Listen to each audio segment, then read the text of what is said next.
প্রতিমা বিসর্জনের খবর জানাতে পতেঙ্গা সৈকত থেকে যুক্ত হচ্ছেন সহকর্মী হোসাইন জিয়াদ।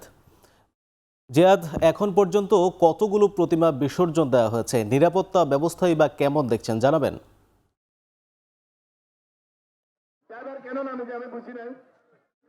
মূলত আজকে প্রতিমা বিসর্জনের মধ্য দিয়ে মূলত হিন্দু ধর্মাবলম্বীদের যে সবচেয়ে বড় ধর্মীয় উৎসব সেটি শেষ হচ্ছে বিষাদের সুর সব জায়গায়।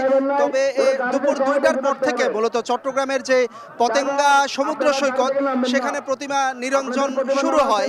চট্টগ্রাম সহ ছাড়াও আশেপাশের যেই উপজেলাগুলো রয়েছে সেই উপজেলাগুলো থেকে প্রতিমা নিয়ে এখানে হাজির হচ্ছেন। আমরা দেখছি যে লম্বা আসলে ট্রাকের সারি, বিভিন্ন জায়গা থেকে সুশৃঙ্খলভাবে আসলে ট্রাকগুলো একের পর এক সৈকতে এসে ভিড় করছে এবং সেখান থেকে নামিয়ে ভক্ত অনুরাগীরা তারা পতেঙ্গা সমুদ্রের দিকে নিয়ে যাচ্ছেন। এবং ঠিক এই মুহূর্তে বিকেল 5টা, প্রায় 3 ঘন্টা পার হয়েছে। আমরা এই মুহূর্তে দেখছি যে অন্তত লাখো মানুষের ভিড় আসলে এই পতেঙ্গা সমুদ্র সৈকতে।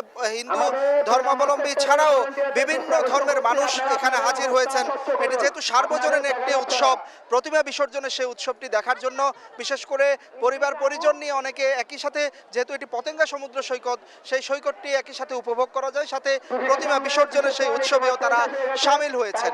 শুধুমাত্র চট্টগ্রাম নগরী নয়, আমরা দেখছি যে আশেপাশের যে উপজেলাগুলো রয়েছে সেই উপজেলাগুলো থেকেও কিন্তু প্রতিমা নিয়ে আসছেন। জেলায় প্রায় 2000 মণ্ডপে এবার পূজা অনুষ্ঠিত হয়েছে, নগরীতে হয়েছে 292টি।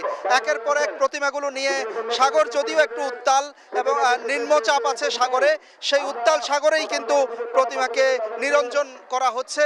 দেবীর কাছে মঙ্গল কামনা করা হচ্ছে, শান্তি কামনা করছেন সনাতন ধর্মাবলম্বীরা। একই সাথে তাদের আশা আকাঙ্ক্ষার কথা বলছেন। এবার দেবী কিন্তু দোলায় চড়ে যাচ্ছে, সেই হিসাবে সেটি প্রাকৃতিক দুর্যোগ কিংবা মহামারী আক্রান্ত হতে পারে সেই কথা বলছেন পুরোহিতরা। তবুও যারা বিসর্জন দিচ্ছেন পান, চিনি, সিঁদুর দিয়ে দেবীকে বিদায় জানাচ্ছেন।